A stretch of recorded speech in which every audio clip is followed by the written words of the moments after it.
Hello friends, मैं हूं अभय और 14 जुलाई 2023 इस डेट को मार्क कर लीजिए क्योंकि इसी दिन दोपहर के 2:35 पर इसरो अपने सतीश धवन स्पेस सेंटर से चंद्रयान 3 मिशन को लॉन्च कर चुका है। इंटरेस्टिंगली उनका मेन गोल ही चांद पर सॉफ्ट लैंडिंग कराना होने वाला है।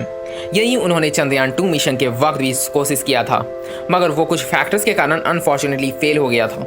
सिंपली स्पीकिंग, वो इस करेंट मिशन के दौरान चांद पर एकदम कंट्रोल वे में लैंड करने की तैयारी में है, जिससे उनके लैंडर में कोई प्रॉब्लम ना आए। अगर इसरो इस मिशन को जल्द से जल्द सक्सेसफुली कंप्लीट कर लेता है और चंद्रयान 3 की मदद से अगर चांद के साउथ पोल की जांच जल्द से जल्द कंप्लीट कर लेता है तो भारत वो पहला देश बन जाएगा जो इस डेटा की हेल्प से पृथ्वी के जन्म की रियल स्टोरी प्रैक्टिकली प्रूव कर देगा।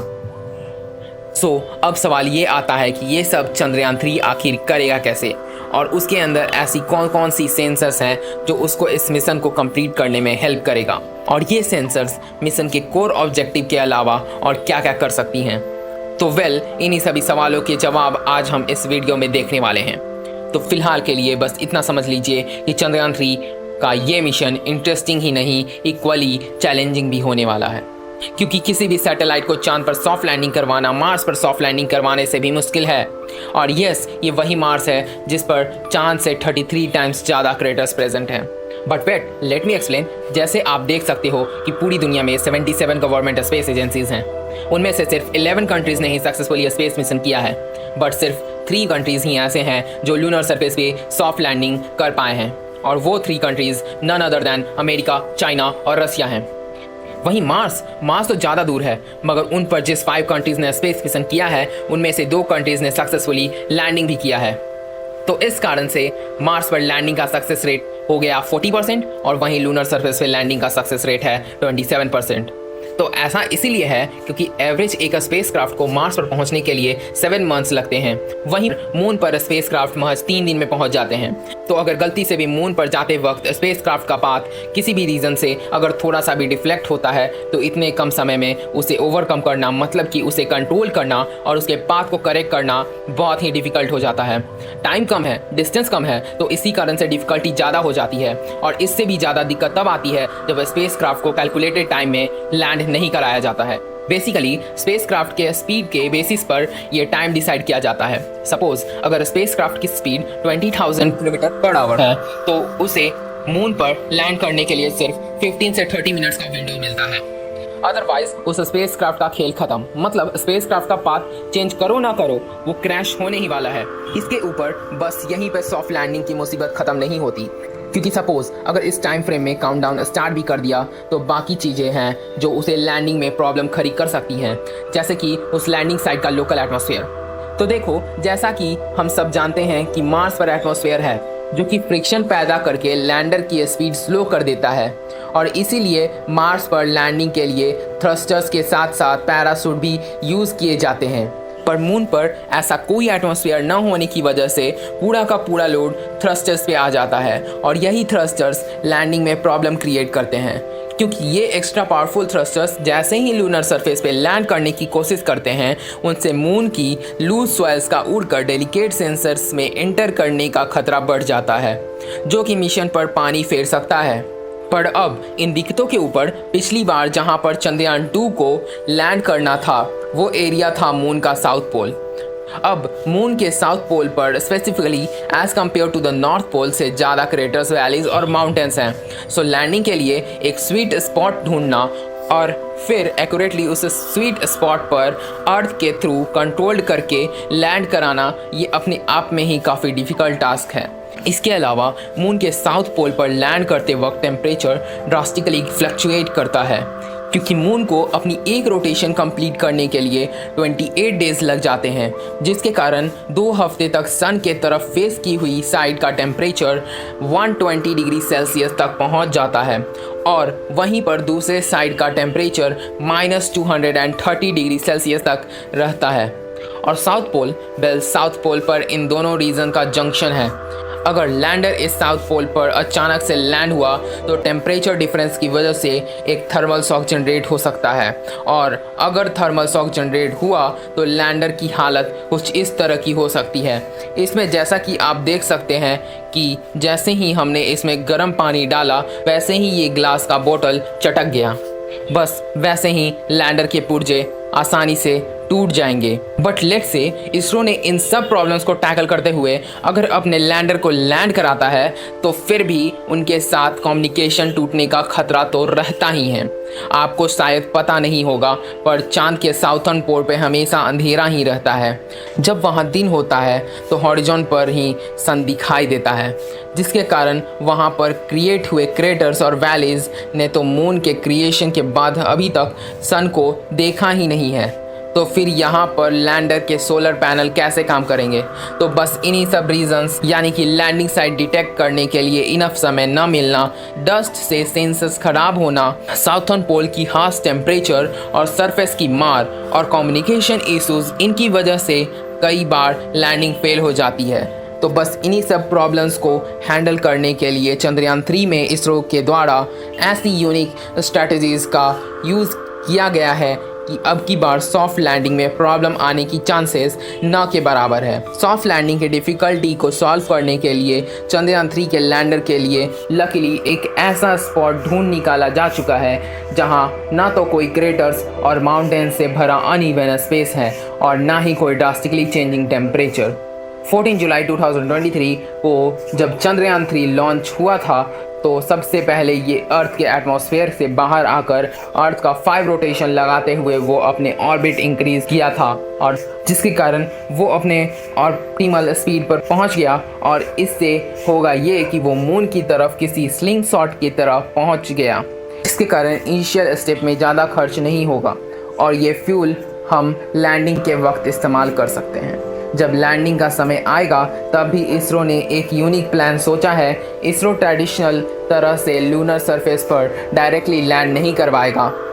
As I said earlier, thrusters बहुत ज़्यादा धूल उड़ा सकते हैं और उसके कारण सेंसर्स का खराब होने का खतरा बहुत ज़्यादा हो जाता है। So instead of that Chandrayaan 3 का लैंडर अपने स्पीड ड्रास्टिकली घटाएगा और फिर इस लैंडिंग साइट को इंस्पेक्ट करने के लिए मून के अराउंड ऑर्बिट रिड्यूसिंग चक्कर काटेगा। ऑल इन ऑल, केवल इन 2 steps, that means orbital manoeuvre and perfect landing spot से चंद्रयान 3 सॉफ्ट लैंडिंग फेलियर्स के पहले 3 रीजंस को टैकल कर सकेगा। इसके बाद रही 4th इशू की, जो है कम्युनिकेशन इशू, तो इसके लिए चंद्रयान 3 चांद की सतह पर जांच अपने रोवर से करने वाला है, अपने लैंडर से नहीं। और इंस्टेड ऑफ दैट वो अपने लैंडर को धूप में खड़ा रखकर उसे रोवर और पृथ्वी के बीच सिग्नल्स रिले करवाने वाला है। इसे थोड़ा और आसानी से समझने के लिए आइए हम चंद्रयान 3 के आर्किटेक्चर को समझते हैं। अगर हम चंद्रयान 3 और चंद्रयान 2 के आर्किटेक्चर को कंपेयर करें तो हमें ये पता चलता है कि इन दोनों के डिज़ाइन में कोई मेजर डिफरेंस नहीं है। दोनों में ही 2 मॉड्यूल हैं, जैसे कि प्रोपल्शन मॉड्यूल और लैंडर मॉड्यूल, जिनका weight approximately equal to Tata Harrier के जितना है या फिर इसी की तरह कोई भी एसयूवी के बराबर है। और कुल मिलाकर इस पूरे स्पेसक्राफ्ट का वेट कुछ 3900 kg है, मतलब कि एक हाथी जितना।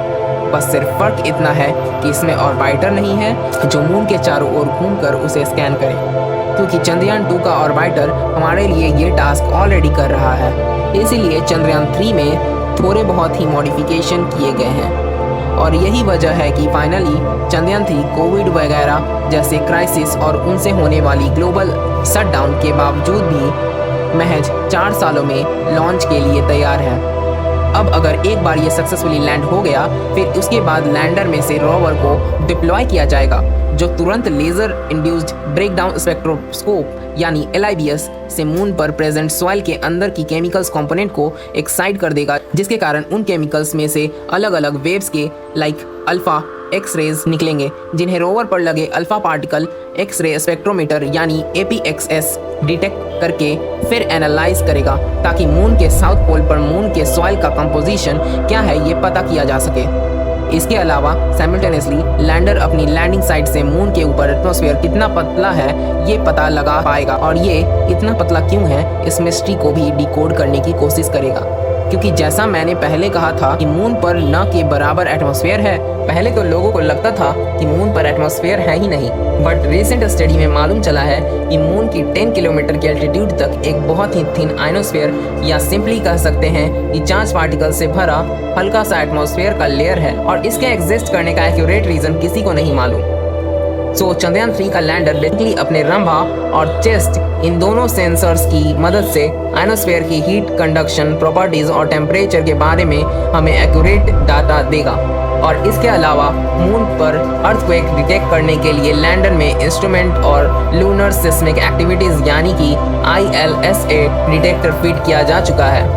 लैंगमुइर प्रॉब्लम यानी LP भी लगाया गया है जो कि सन से आते हुए प्लाज्मा वेव्स को डिटेक्ट कर पाएगा, यानी कि मून का सॉट एटमॉस्फेयर पूरी तरह से सन के पावरफुल रेडिएशन का नतीजा है या फिर चांद के केमिकल कंपोजिशन का कोई रिजल्ट। इसका तो एग्जैक्ट आंसर हमारा चंद्रयान 3 ही पता लगा सकता है। लेकिन ये तो हुई सिर्फ लैंडर और रोवर की बात, लेकिन इसरो ने प्रोपल्शन मॉड्यूल को भी 2-in-1 के जैसे इस्तेमाल किया है।